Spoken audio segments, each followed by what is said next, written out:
Hello and welcome to today's Dragon's Daily Dose. It's Smaugonite here, and today I'm actually going to talk about a lot of things, so it might be a longer episode actually, because I've had a really good day.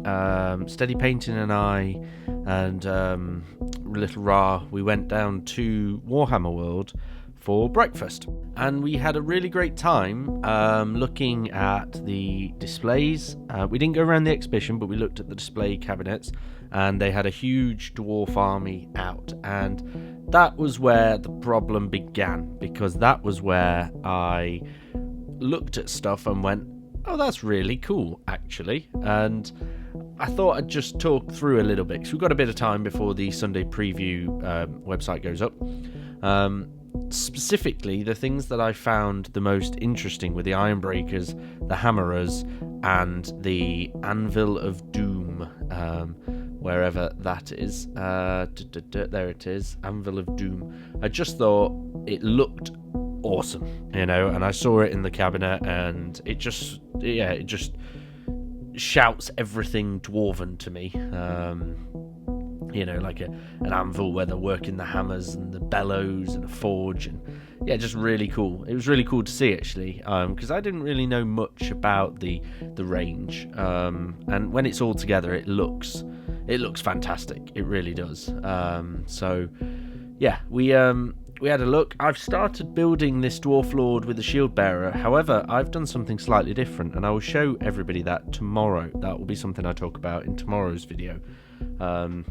But for now, I will now jump into something else that Steady Painting and I were looking at, and something that I was actually quite excited for working on. And I am still working on my Gene Stealers. Whether or not I get them painted, it is 2 weeks yesterday that I need to get this army painted for.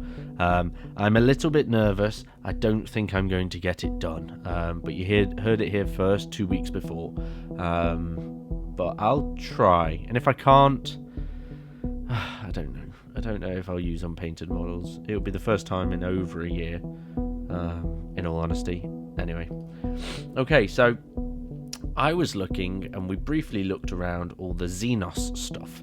Now, a lot of the Tau stuff has disappeared from Forge World that I didn't realise, which is a shame. There were still Tetras and Remoras, but they have jumped in price ridiculously since I bought some, and obviously I've got rid of the army since. But I remember when they were a lot cheaper, so it's something that when I looked at the box and went, they're still available. Oh, I see why. The price for them was ridiculous. But anyway, no, I was looking through, and we were looking at Gene Stealer bits, we looked at Tau bits, we looked at Tyrannid bits. I then talked to Steady Painting about how cool would it be to have a Harridan with all the gargoyles and the gargoyle brood alongside the Gene Stealer cult. Like, it would be really cool to have the Gene Stealer cult just walking forwards with the mining equipment coming out of the caves when they're also getting bombarded, or the army is bombarding the enemy from above as well with a Harridan with thousands of gargoyles. That got shot down in flames very quickly, because she does know roughly how much a Harridan is, so which you can't blame her, because it's a big model, but it's understandable why it's why it's so expensive being Forge World as well. So I'll just quickly refresh the Sunday preview page just to see if anything. Oh, it has. Wow. Okay, it's earlier than planned. Okay, so Sunday preview, the Imperial Agents mobilize. Imperial Agents coming out. I think we knew that they would be soon. We've got the 3 different... Oh, okay, we've got Combat Patrol Imperial Agents. That's cool. It's something a bit different. What's it got? The Arbitrators. It's got the Nuba Combat Patrol comprising eclectic selection. Yeah, it's got 6 Inquisitorial Agents. Adeptus Arbites, not Arbitrators. Okay, and then we've got the boxes with the new...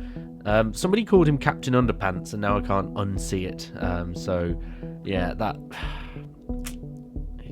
It's a swing and a miss for me. It's a swing and a miss. I'm sorry. It's not what I would expect his new armor to look like, or his new model to look like, with polished up armor. And then we've got the Death Watch one. Oh, sorry, I'll go back. We've got the Sisters of Battle one. We then got the Death Watch one as well. We finally get Captain Artemis again as his own model, because I believe he was available in the very first box and then didn't come out for ages. We've got the Navigator from Blackstone Fortress, Priest from Blackstone Fortress, Imperial Agents repacks, so those are perhaps now being repackaged. Okay. Pretty bog standard. Oh, a new boarding actions book. Okay, that makes sense. I understand. Okay, this model as well with the fleur-de-lis and the sword, the demon breaker. So I think it is an actual character. There we go. Celestin, Sacrosanct, Aveline. Cool model. Yeah. Wonder if the Imperium's got anything to say about what's going on here. It's not demonic, is it? It kind of looks a little bit like a, I don't know, Zinchian head here with the beak. Yeah, Demon Breaker Special Edition. It's quite nice actually. It looks, yeah, it's quite a cool cover with the demon, I guess, snake, Beast of Caliban. It looks like, and then silver pages with smoke on. Yeah, it's cool. Demon Hammer for the a Ravenor. Wow, Anniversary Edition, very nice. Oaths of Damnation. I know Minion is keen on potentially reading about this because The Exorcist is something that he's very interested in. So that might be something he might pick up.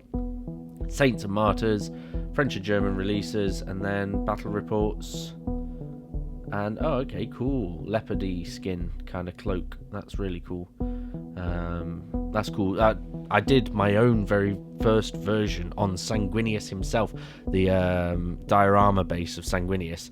It was the first time I painted leopard, and I thought, I'll just, see how it goes. And I'm pleased with it. I'm pleased with how it came out. It's not as dark as theirs, but yeah, so it's a cool week. It is a cool week. The only box I would be interested in is this one, but I'm not fussed. I've got these boxes still up, still boxed up. These Imperial Agents. I've got Grey Knights Terminators all done, but it just give me 5 more. Not enough Assassins. Chimera would be useful. Captain Underpants, I'm not really that fussed. And then the Eagle is cool. I will say the Eagle is cool, but whether or not I just wait for him to come out by himself, and I don't know, we'll see. So yeah, that's really cool. Where was I though? Because I was talking about other bits before I then thought I'd just refresh that page. I think I was talking, so we talked about dwarves, talked about looking at the Haradan idea, talked about the Tau, the Dark Eldar, that was where I was going with it. So I mentioned briefly before we went away on our holiday that we were potentially looking at an Eldar Dark Eldar crossover force where I would convert all the models for an Eldar force into a Dark Eldar style, and use an Eldar force that's sort of on the dark side, but do like a formation.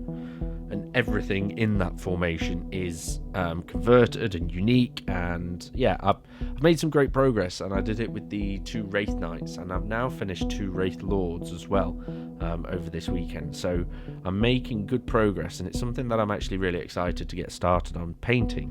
Whether or not I get started on painting that first and then look at the Genestealer cult is still up for debate. We shall see how I get on with my discussions with Steady Painting over this week. So there's a lot to do, because I do want to try and, well, obviously I want to play with a fully painted force for the game that Minion and I are going to play, but it's just a case of getting everything done if I'm doing a force that's not fully painted. So so it's got things like Wraithguard in. They aren't built yet and converted, but they will be. The Wraith Knights and the Wraith Lords are. And I've used bits off of the Venoms and all the different kits that are available. So I don't know. We'll have to see. We shall have to see. Okay. So that's pretty cool. That's the Sunday preview. We'll leave that up as the exit shot, the final shot. It's exciting. Imperial Agents.